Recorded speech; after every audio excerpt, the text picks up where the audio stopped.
my beautiful people, welcome back to my channel. My name is Michelle Farley of MichelleFarleyWrites.com, and this is Copy Magnet TV. Each week I'll bring to you tips, tricks, and hacks all about the wonderful art of copywriting, how you can start your business, grow your business.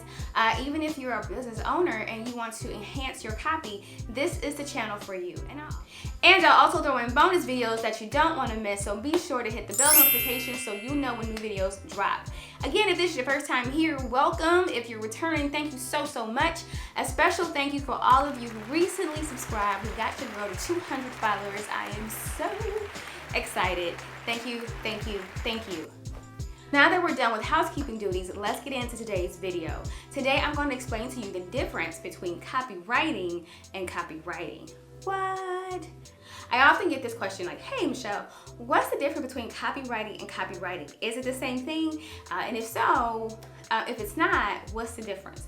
And so I'm gonna break it down to you right now. So essentially, the only thing that copywriting and copyright has in common is that they're both homonyms, but they essentially have two different functions. When you have a copyright, that means that you have created some type of invention, you have an idea, or some type of artwork that you want to protect legally.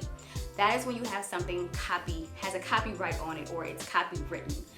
This essentially allows you to sue anyone who tries to use your idea as their own. So if someone plagiarizes a book that you created and they took the same exact words or the same exact storyline, outline, and just maybe change the characters, you could sue them to the fullest extent of the law.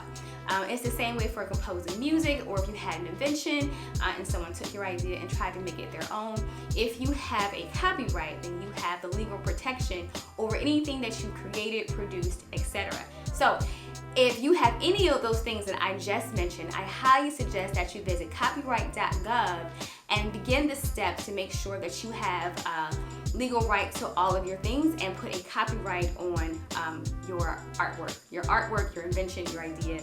Make sure that you have a copyright for it, okay? Understood? Awesome. Let's move on to copywriting. So copywriting is essentially persuasive writing for a product or service, right? It's an art of selling. You'll hear me in a lot of different of my videos saying the art of copywriting. Copywriting is a form of storytelling. It invokes emotions out of the readers, and it causes them to make a reaction. So whether that's a purchase, whether that's the call to make a consult appointment, whether that is to sign up for a challenge, any of those things, that is all because of persuasive writing. It's pulling on emotional triggers. It's solving a problem that you didn't know you had, or a problem you do have and you want someone to solve it. And this product or service can do that. And so you'll see that a lot in advertisements on television, radio commercials. You'll see that in magazine ads. All of that content is created by a copywriter. That is copywriting. Copywriting is essentially we are creating content for you to consume, for you to make a purchase or some other call to action that the business wants. And so that is copywriting. Good? Are we good? I didn't add this too. So you'll also see copywriting content on web pages and sales pages, all of those different things that have some type of call to action to get you to buy, to get you to sign up, etc. All right. The next thing I get is, so Michelle, why don't you just say that you're a writer instead of a copywriter? And why does it have to be so confusing about the other copywriter?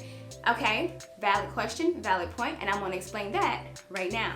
So, as a copywriter, again, my job is to create content for you to consume, for you to make a purchase, to make a decision, to sign up, something like that, right? When you are a journalist or an author of a book or a blogger, you're not necessarily selling anything.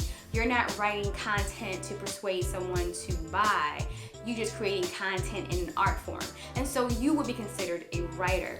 And it's important to have those distinctions and being specific about what it is that you do. So while on this channel I am a copywriter and I do have a copywriting business, I am also a children's book author. I also create screenplays. And so I'm also considering myself to be a screenwriter as well. And for me and a lot of other creative writers, that's another term that I use that I'll do in another video. You see I hit myself in the lip? Those are different sections of what what type of writing that I do. And so for me, it's important to have those distinctions in what I do. All right. So while a copywriter, yes, can be a writer, some copywriters have many different hats, many different skills, and so they like to separate them as well. And you'll notice too, if you are interested in copywriting, that even being an author or a screenwriter, you'll still pull all of those skills into copywriting, but some copywriters are just copywriters and nothing else. So it all depends. Hope that was helpful. So that's it. I hope you found this video helpful. If so, consider giving a thumbs up. And if you have any questions or comments, leave them below. Again, my name is Michelle Farley. This is Copy Magnet TV. Until the next time we meet, I wish you peace, joy, happiness, love, abundance, all that good stuff. And we'll talk real soon. Bye.